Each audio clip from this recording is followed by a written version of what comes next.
Hello, hello, hello. I think we're live. I think we're live. We have somebody watching. We have a couple of likes. We can't get going. Good afternoon, everyone, from wherever you are from around the world. Thank you for joining. Thank you very much for joining. I hope everyone out there is well, wherever you are. I don't know where you are, but wherever you are, put it in the chat. Tell me where you are, where you're watching from. I would love to know. Of course, this is the live Q&A, the 7th live Q&A coming to you here from Bournemouth. And I certainly hope that you have lots of English questions ready to come my way. I don't mind what it is that you want to say to me, as long as it's in English. I'm happy to hear it. And we have our first person, SMM, as usual, great follower of the channel. Hello to you too. I hope you are okay. I hope you are well out there. And everyone, like I said, who can join today, welcome along to the 7th Q&A, live Q&A, coming to you from Scott Dunger's English channel, live from Bournemouth, England, right on the south coast. Now, I'm going to give people time to arrive, find their feet, introduce themselves a little bit in the chat, and we'll see what other people have to say. And hopefully we can get some people to ask some questions, and I can tell you exactly what you need to know. The secrets of English. I have them all. I have most of them, but not all of them, but I have most of them. And I look forward to hearing your questions in the chat. So don't be shy. Write your questions in the chat. I would love to hear from you. That's what this live Q&A is all about. You learning more about the English language, me answering your English-based questions. Esme asking how I am. I'm pretty good. Can't complain. Everything is going according to plan. No problems with the audio, no problems with the camera. New camera today, so we've upgraded, which of course, hopefully you can notice that there's been an upgrade and the quality is better, hopefully, for you guys watching out there. So yeah, all good on my end. Remember today, as usual with the Q&A, if you're new to the Q&A, remember, this is what we have ready and waiting for you guys. Is we have asked the audience, which is why I'm going to ask you a question. I want you to interact with me. I want to know a little bit more about you guys, a little bit more about this question that I'm going to ask a bit later on. And then there's English fact. Now, everyone loves English fact. I've heard it from everyone, from a few people. But I've heard that people love English facts. They love facts in general. This English fact later is a great one, and you'll love it. I'm sure of it. That will be coming right at the end of the Q&A. So stick around for the end of the Q&A where your English fact will be coming. So you don't have to wait long. Just another 40 minutes and then you get your English fact. But there's plenty more to be getting involved with in the meantime. Then we have object knowledge, where I'll show you an object and you tell me what object it is. Simple as that. Then we have the new game. It's called Scratch Your Head, because you have to scratch your head to find what I'm looking for. And I will tell you more about that very, very soon indeed. We have a couple of people watching. So for those two people watching out there, welcome along to the live Q&A. This is the 7th one. And remember, any English related questions, put them in the chat. I am ready and waiting for what you have to say, what you want to ask me. Anything about my hair, I know looks amazing. I appreciate it already, whatever compliments come my way. But in all seriousness, English questions, please, when you can, when you're thinking about it. In the meantime, let's get the ball rolling and try and get everyone involved who is watching, and even people who are watching this later on, with the interaction. Thanks. Already had a first compliment on my hair. It looks great. Can't deny that. I think it looks okay at the moment. Hard to say how it will look in a few hours' time, but yeah, I think it looks fine at the moment. So anyway, let's get started with Ask the Audience. So Ask the Audience is this segment of this show where I'm just going to simply be asking everyone out there what your opinion is on this. And this is an interesting one, because I think this is one that most people can get involved with. Most people can talk about with friends, with family, with whoever. So I want you to get involved in this. I'll write it in the chat for you as well to have a look at. So it's quite simply, what is your favorite film? What is your favorite film? But not just your favorite film. What is your favorite film from your country, produced in your country? I'll write it in the chat for you. What is your favorite film? That's the question. And that's what I'd like to know from you. What is your favorite film from your country? Right. We have a very quick answer. I like people who are definitely ready to type. All About My Mother. Has anyone heard of this film before? All About My Mother. We'll wait for SNL to tell us a little bit more about All About My Mother. Is it a Spanish film? Is it a Greek film? Is it a South American film? I don't know.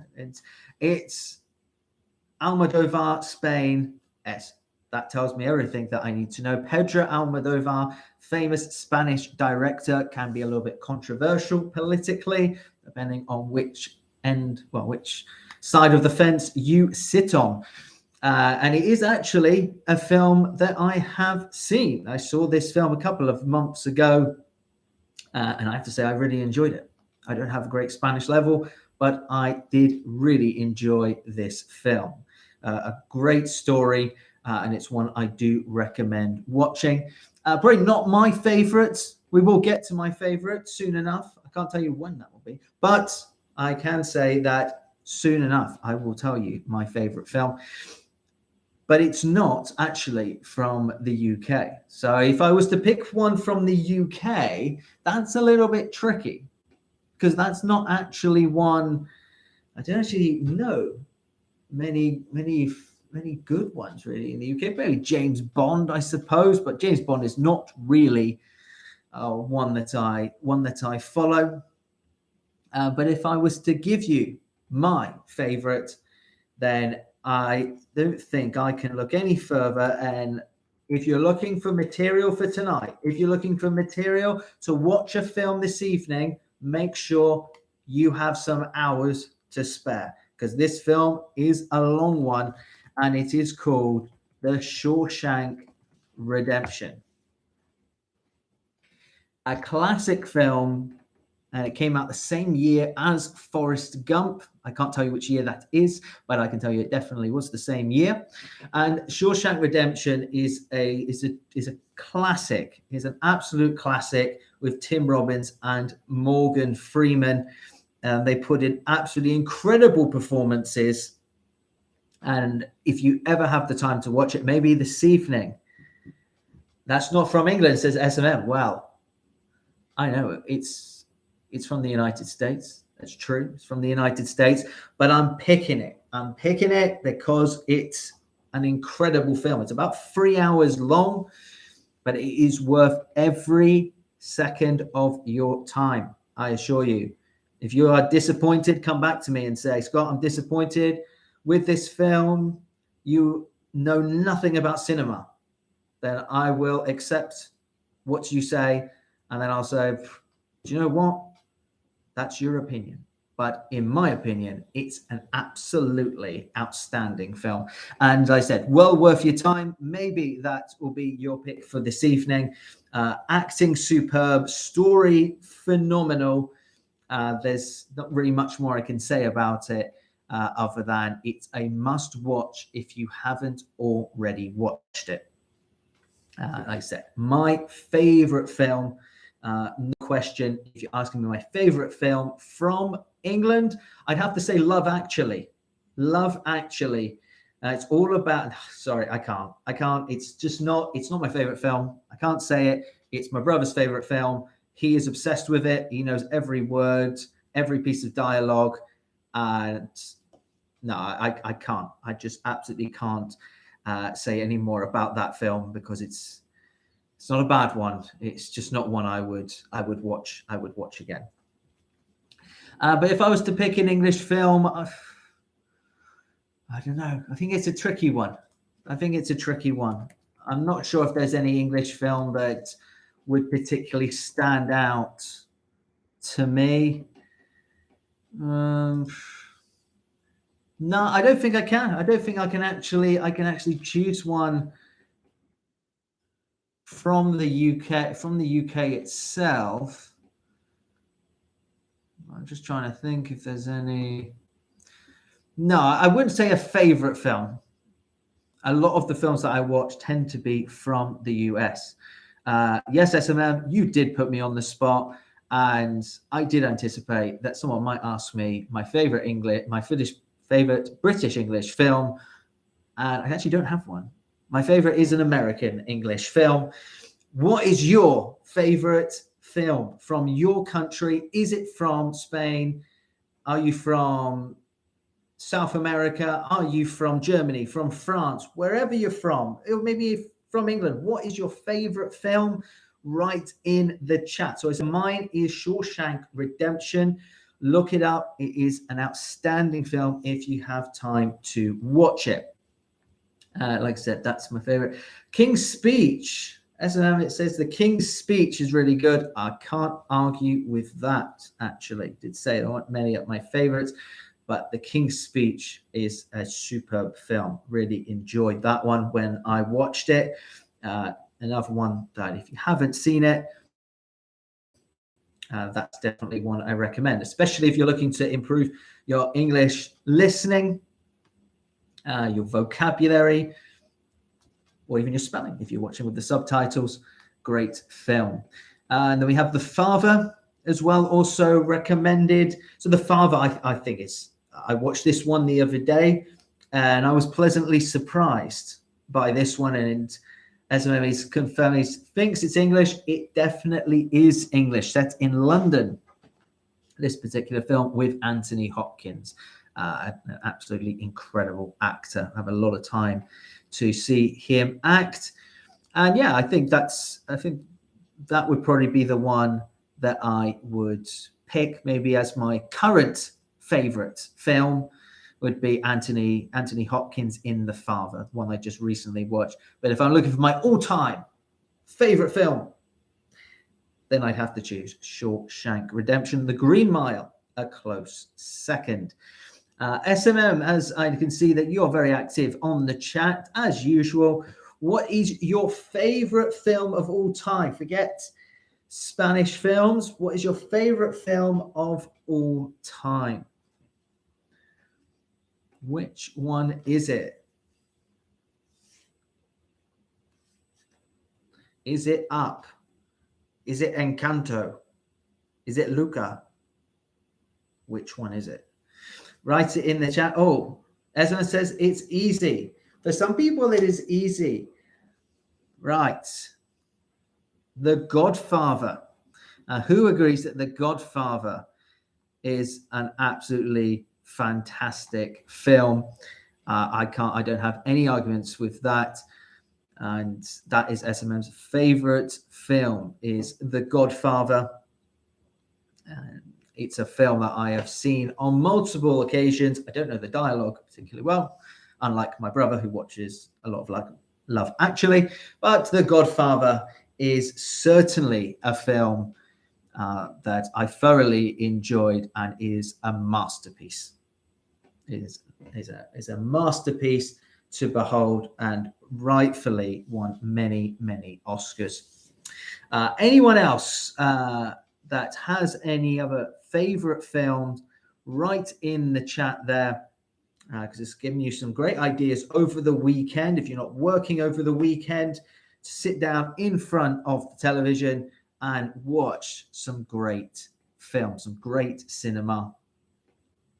And like I said, I'll be intrigued to hear if there are any other favorite films you have.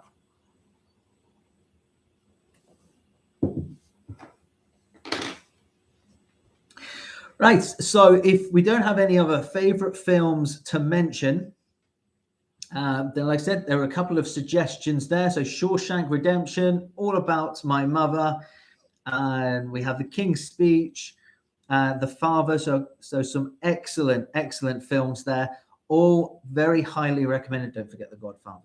Almost forgot The Godfather is highly recommended by me and for people who have suggested it, like SMM in the chat. So check those out if you haven't watched them already.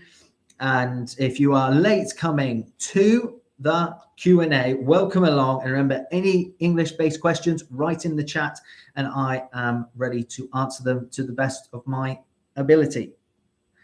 Can't say I'll answer it perfectly, but I'll do my best to explain it to you. So we have everything there.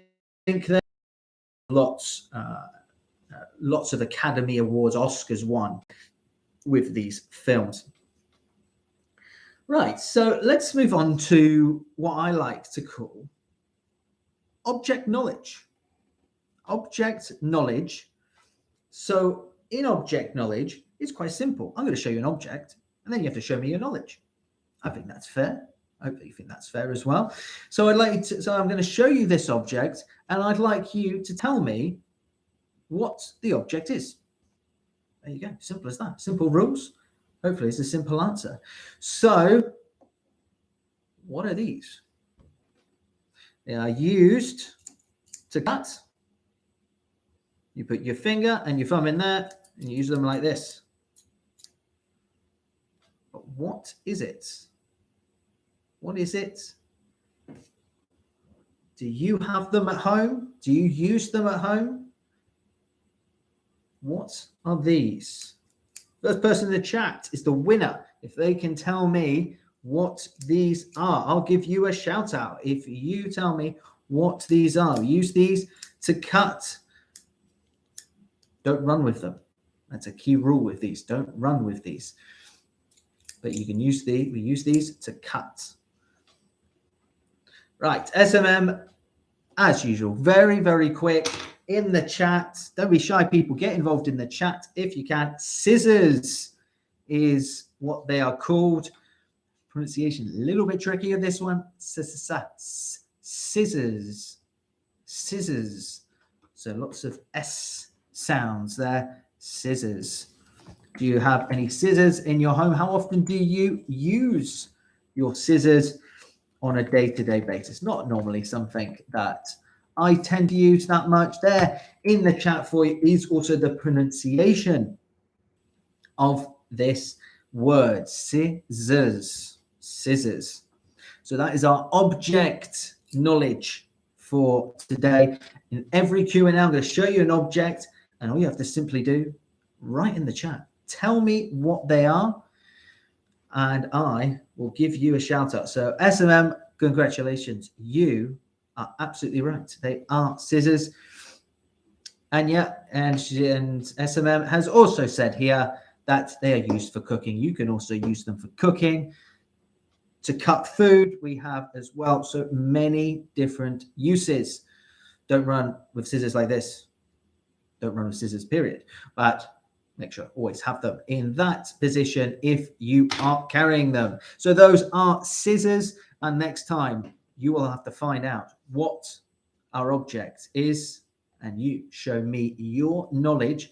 And if you didn't know this, then it's something new to add to your English vocabulary.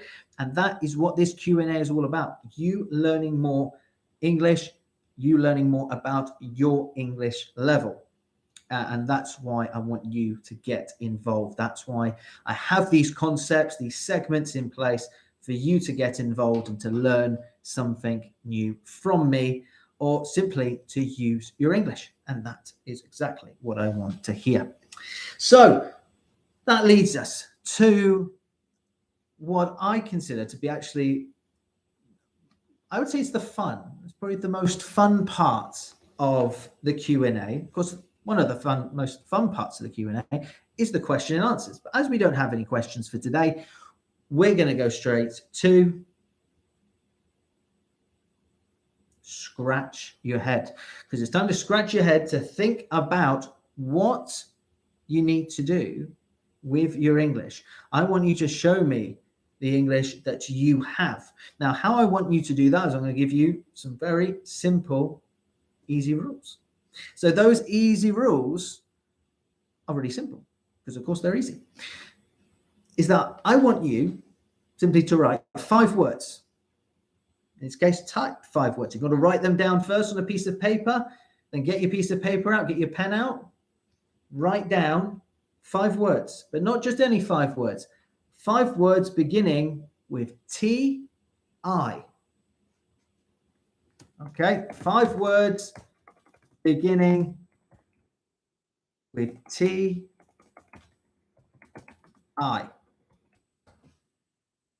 I'm going to put this in the chat. Have a think about it. How many do you know? How many words do you know that begin with these 2 letters? T-I. Looking for 5 words. If you know them, 5 words. Don't just shout at the screen if you know them, because you can try and shout at the screen, but your neighbor's not going to be happy with you. I need to hear it in the chat, so make sure you write it in the chat for me. How many words do you know that begin with T-I? Use the chat. The first one that we have there from SML, I will share my words for you as well. This is actually one that I have, which is tide. Tide is something that we have in the sea. So when we're speaking about the tide, this is when the fall of the sea level under the gravitational pull of the moon. So you can have a high tide or a low tide at sea. High tide means that the sea is very far up the beach, and a low tide would be when the sea is much, much further out, and you would need to walk a little bit further to find it or to get there, so to speak. So that would be a tide. So in English, we say as a low tide or a high tide. So if you live on a coast, if you live on the coast, you live on the beach, then you can go to the beach and you can see if it's a high tide or it's a low tide. If it's neither, then it's no tide. But that's a word that you can use. Timetable is the next word that SMM has written down here. So timetable is your work schedule. It's your work schedule. So this is all about when you work during the week. So your timetable. When do you work during the week? Do you work 9 till 5? Do you work 5 till 7? Do you work part-time, full-time? This is your timetable, how you organize your time with a timetable. So in my case, I usually work Monday to Friday and occasionally on Saturday. What times do you normally work? Do you normally work long hours, short hours?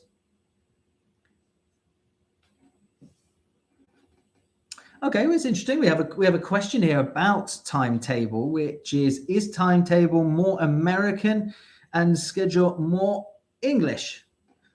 Well, I think what SM means is in the sense of schedule, is it more British English? Well, schedule can be used in both languages. And actually how I'm pronouncing schedule at the moment is how it's pronounced in American English. Because how it's pronounced in American English sounds a little bit, how it's pronounced in British English sounds a little bit strange to me, which is schedule. Schedule. But it is a word that we do use in British English and American English. So I don't believe there to be much of a difference in usage if you are in Britain or you are in the US. So that's something to consider. Of course, with the language that you use, are you using American English, British English? Keep that in mind. what English is it that you'd like to try and use? So anyway, that is a timetable, and SMM is going down the time route on this one. So we have time scale.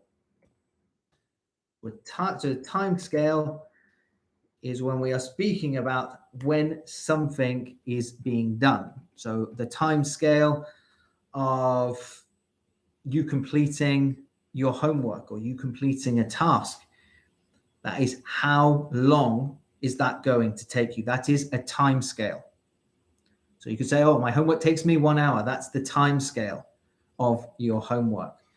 So this is when we'd use this word. So you could use this in reference to anything that you are measuring a duration of time. Oh, we have a really funny one. We have a really funny one coming up. It's funny in some ways, but I'm going to actually tell you a little bit of the story behind this word, and that is Tinder. Now, if you all watching know a bit about technology and know a bit about online dating, then you're probably familiar with Tinder.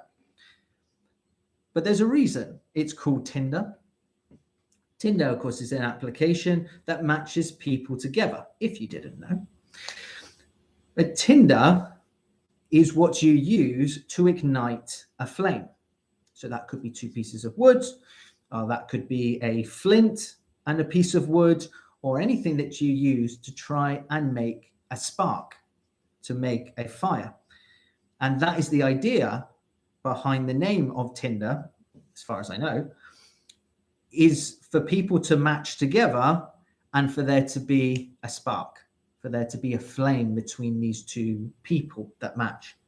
So that's actually why it's called Tinder. But yeah, it's actually a word that we do use, especially important when you go camping. So that's an excellent word there. Although I'm not sure SMM meant it in the camping style to ignite, but I can certainly accept it as a word. It does exist as a word. So good. That is something to next consider when you go camping and you want to make a fire. Yes, of course, you could just use a lighter, or you could use matches, but that's not as interesting and not as fun as finding some pieces of wood and trying Tinder instead. So remember, it's a material that we use for starting a fire. I said with wood, it can take time. I think you get my point. We can move on. So next word we have, it's one of my favorite words, actually, beginning with T-I, and we have tickle. Tickle. So which is used as a verb to tickle someone. There's someone who laughs and cries when they are touched in a sensitive area. So no, I'm not speaking about your eye or your ear, but maybe under here. That is something that tickles, something that makes you feel a bit sensitive in that area. You have a sensitive sensation. So you could tickle a child. As confirming to me that tickling is not something that they enjoy. But tickling is something that does amuse children and babies especially. So that could be, you could be, no, I'm going to give you the adjective actually for this one. That if there are lots of areas that if you are tickled and you feel that sensation, then you are ticklish. You are ticklish. So you might be ticklish on your feet, or ticklish under your arms is a very common one. Maybe you can be ticklish on your legs, or maybe even on your hand, on your palm, for instance. So there are many different ways that you can be ticklish. And we'll do this as SMM's last one, because I'm actually going to put a couple of mine that I have here, although I think quite a few of them actually are ones that we do have here already, and that's tipsy. Now, I reckon a few of you watching, if you're watching live now or you're watching later on, you've probably felt this before. To feel a little bit tipsy when you drink some alcohol and you feel a bit, a little bit unsteady, a bit light on your feet, you can feel tipsy. So that could be that maybe a bottle of Bacardi makes you a bit tipsy, or maybe a bottle of Bacardi just gets you completely and utterly drunk. But if you have a little bit of alcohol, then you tend to be a little bit tipsy, a little bit light on your feet, a bit drunk. And I said, I think many people can relate to that and maybe remember times that they were a little bit tipsy, or perhaps some people this evening are already thinking ahead to what they might do this evening and if it will involve them being a bit tipsy during the evening. So yeah, brilliant words, brilliant words, SMF. Thank you for your reply in the chat, much appreciated. So I'm just going to give you some of the words that I have here. Quite a few words I think that you would be, I would think you would know. Quite a couple of common words here. So for instance, time, how many times? Time, as a matter of fact, is the most common noun in the English language. It's the one apparently used the most amount of times. There you go. Just use it in a sentence. So how many times can you use time in a sentence or in a question? So time is one that I have. Or for something that is small, you could use the word tiny. It's also an excellent word to say about something really, really small. You can say that it is tiny. Right, my next one is an animal. Now, who can guess what this animal is? Beginning with T-I. No, it's not Tigger from Winnie the Pooh. It is a tiger. So a tiger, again, I'm pretty sure you would know what a tiger is. Beautiful, beautiful animal that is found mostly in Africa. A tiger. Oh, we got tiger with a question mark. So if you didn't just get what I said before with you got it. Good. Just making sure. Excellent. Thanks for your comments, by the way. Thanks for watching, everyone who is. Yes. Which part of Africa? That's a good question. It's a good question, actually. I would think it would be more in the areas such as Kenya, say Kenya, Tanzania. Tends to be an area where tigers are spotted. It's where people tend to do safaris on these lands, like land safaris, or these 4x4 Ferraris. You don't find any Ferraris in the safari. In a safari, can I give you a shout out to my friend Mike Hunt? There's your shout out, Mike Hunt. There you go. There's your shout out. So we're going to move on to our next word, because I want to make sure we fit in our English fact at the end, because I'm sure you're all going to be really intrigued about this. If you know a little bit about English culture, you might already know something about it. So the fifth one that I have here is something that we tend to give somebody when they do a service for us. So that could be a waiter or a waitress, or somebody who does a very good service and we're happy with that service. So that is a tip. You can give someone a tip. So you can use it as a verb and as a noun to tip someone. Can you tip the waiter? I love it when I receive a tip. So it can be used as a verb and as a noun. When you go out to a restaurant, do you tip? Or do you say, no, not anymore. I don't do that. No, not quite. What do you mean, penis? That's funny. But that's not quite what is meant by that. And it can have that meaning as a slang term, perhaps, but tip as a verb and a noun is to give for a service. But yeah, some people don't tip. SMM, for instance, does not tip. I do tip at times. According to this person who puts something rather explicit, maybe they tip, maybe they don't. Right, and to finish off, we'd have this one here, which I think is one that quite a few of you will know, and that is tired.